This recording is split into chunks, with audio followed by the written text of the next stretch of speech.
दोस्तों, welcome to किस्सा है मॉडर्न, जहां हम नई नई मॉडर्न डे किस्से कहानियां जानेंगे। आज का किस्सा है, क्या हो अगर एमजे का बचपन नॉर्मल होता। आज हम उस सुपरस्टार की कहानी सुनेंगे जिसने अपनी उंगलियों पर पूरी दुनिया को नचाया, लेकिन खुद की जिंदगी की रिदम कभी नहीं पकड़ पाए। यह कहानी है king of pop Michael Jackson की। एक ऐसा आर्टिस्ट जो मून वॉक कर सकता था, पर जमीन पर ठीक से चलना उसके लिए मुश्किल हो गया था। हम सब एमजे को उनकी रोबोटिक मूव्स और ग्रेविटी डिफाइंग लीन के लिए याद करते हैं।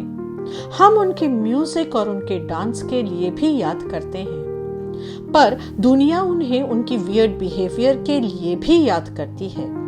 उनके इस वियर्ड बिहेवियर के पीछे एक दर्दनाक सच छुपा था। माइकल का बचपन उनसे छीन लिया गया था। जब बाकी बच्चे बाहर खेलते थे, माइकल अपने पिता जो जैक्सन के सामने पसीना बहाते थे म्यूजिक रिहर्सल्स में। जो एक बहुत ही सख्त और एब्यूसिव पिता थे। रिहर्सल्स के वक्त वह हाथ में बेल्ट लेकर बैठते थे। एक भी गलत स्टेप और माइकल को मार पड़ती थी। इतना ही नहीं, उनके पिता उन्हें बिग नोज कहकर बुलाते थे। सोचिए, एक सेंसिटिव बच्चा जिसे पूरी दुनिया परफेक्शन के लिए देखती थी, उसे अपने ही घर में बताया गया कि वो अगली है। लोग कहते हैं एमजे अजीब हैं, वियर्ड हैं, हाइपरबेरिक ऑक्सीजन चैम्बर में सोते हैं। उनका पेट एक चिंपैंजी बबल्स है जो उनका सबसे बड़ा दोस्त है। पर यह सब एसेंट्रिसिटी नहीं, बल्कि एक ट्रॉमा का नतीजा था। एमजे ने इतनी प्लास्टिक सर्जरीज क्यों कराई? रिहर्सल के दौरान जब उनका नोज इंजर्ड हुआ था, तो उन्होंने उस ट्रीटमेंट के दौरान नोज को थिन बनाने की कोशिश में प्लास्टिक सर्जरी कराया। उसके बाद अनेकों बार नोज अपलिफ्ट और रीशेप कराया, क्योंकि वह आईने में उस चेहरे को नहीं देखना चाहते थे जो उनके एब्यूसिव पिता से मिलता जुलता था। वो अपना वजूद मिटाना चाहते थे। एमजे ने अपना घर नेवरलैंड रेंच को एक अम्यूजमेंट पार्क जैसा बनाया, क्योंकि उन्हें कभी बचपन जीने का मौका ही नहीं मिला। इमोशनली वो वही छोटे बच्चे रह गए जो खिलौनों और बच्चों के बीच सुकून ढूंढते थे।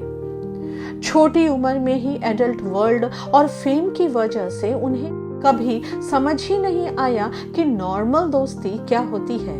उनके लिए रिश्ते हमेशा शोबिस का हिस्सा रहे। एमजे क्लिनिकल एंजाइटी, ओसीडी और इंसोम्निया से जूझते रहे। उस समय उनके डॉक्टरों ने उन्हें कई तरह के मेडिसिन्स दिए, पर बीमारी को जड़ से मिटाने के लिए काउंसलिंग या ऑल्टरनेटिव उपाय का नहीं सोचा। अगर आज के वक्त में उन्हें सही ट्रीटमेंट मिलता, तो शायद किंग ऑफ पॉप हमारे बीच और ज्यादा साल रहते। अगर उन्हें बचपन में ही ट्रॉमा थेरेपी मिलती, तो सर्जरीज की एडिक्शन और सेल्फ हेट्रेड को रोका जा सकता था। माइकल के आसपास यस मैन, यानी ऐसे लोग थे जो हमेशा गलत रास्ते पर भी सपोर्ट करते रहे। उन्हें जरूरत थी ऐसे सच्चे दोस्त की जो उन्हें रियलिटी से जोड़े रखे। माइकल जैक्सन की कहानी हमें सिखाती है कि सक्सेस चाहे कितनी भी बड़ी हो, अगर अंदर का बच्चा जख्मी है तो वह सक्सेस अधूरी है। यह हर उस पेरेंट के लिए एक सबक है जो अपने सपने बच्चों पर थोपते हैं। इंसान की मेंटल पीस उसकी परफॉर्मेंस से कहीं ज्यादा जरूरी है। माइकल ने हमें म्यूजिक दिया, डांस दिया और मैजिक दिया, पर बदले में उन्हें मिली तन्हाई। He will always be the king of pop, लेकिन काश उन्हें वह बचपन मिल पाता जिसके वो हकदार थे। दोस्तों, हमने माइकल जैक्सन को स्टेज पर बिजली की तरह चमकते देखा है, पर क्या आपने कभी सोचा है कि अगर गैरी इंडियाना के उस जैक्सन हाउस में बेल्ट की जगह थपकी मिलती तो क्या होता? What if MJ had a normal childhood? इस व्हाट इफ दुनिया में जो जैक्सन एक एम्बिशियस मैनेजर नहीं बल्कि एक सपोर्टिव पिता होते। माइकल स्कूल जाते, दोस्तों के साथ खेलते, उन्हें म्यूजिक से प्यार होता, पर यह उनका पैशन होता, पनिशमेंट नहीं। रिहर्सल्स में गलतियां होने पर मार नहीं मिलती बल्कि उन्हें सीखने का वक्त दिया जाता। अगर एमजे का बचपन नॉर्मल होता तो उन्हें वह बॉडी डिस्मॉर्फिया कभी होता नहीं, उन्हें अपने चेहरे से नफरत कभी नहीं होता, क्योंकि उन्हें बताया जाता कि वो जैसे हैं बेहतरीन हैं। उन्हें एंडलेस प्लास्टिक सर्जरीज की जरूरत नहीं पड़ती, क्योंकि उन्हें आईने में अपने पिता का अब्यूसिव अक्स नहीं दिखता। उनकी सेल्फ एस्टीम स्टेज की लाइट पर नहीं बल्कि उनके अपनों के प्यार पर टिकी होती। माइकल स्टार तो बनते, उनका टैलेंट ही ऐसा था, पर वो एक ग्राउंडेड स्टार होते। उनके पास यस मैन की फौज नहीं बल्कि ऐसे सच्चे दोस्त होते जो उनको रियलिटी से जोड़े रखते।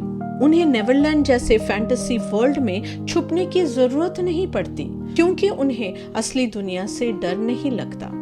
सबसे बड़ी बात, अगर उनका बचपन हेल्दी होता तो उन्हें क्लिनिकल एंजाइटी और इंसोम्निया के लिए भारी भारी मेडिसिन्स और ओपियोइड्स का सहारा नहीं लेना पड़ता। वो आज शायद हमारे बीच होते, अपने बच्चों को म्यूजिक सिखाते हुए, डांस सिखाते हुए, और शायद अपना 68th बर्थडे सेलिब्रेट कर रहे होते। दोस्तों, एमजे की ये व्हाट इफ कहानी हमें एक बहुत बड़ी सीख देती है। हम अक्सर सक्सेस को बचपन से ऊपर रखते हैं, पर याद रखिए, एक टूटा हुआ बच्चा कभी एक पूरा स्वस्थ एडल्ट यानी हेल्दी एडल्ट नहीं बन सकता बिना हीलिंग के। सक्सेस तो जरूरी है, पर किसी का बचपन छीन कर नहीं। माइकल जैक्सन हमेशा किंग ऑफ पॉप रहेंगे, पर उनकी असली कहानी हमें बताती है कि normalcy is the greatest luxury. Rest in peace MJ. आपको क्या लगता है, अगर माइकल का बचपन अलग होता तो क्या उनका म्यूजिक भी अलग होता? कमेंट में जरूर बताएं। मिलते हैं अगले किस्से के साथ।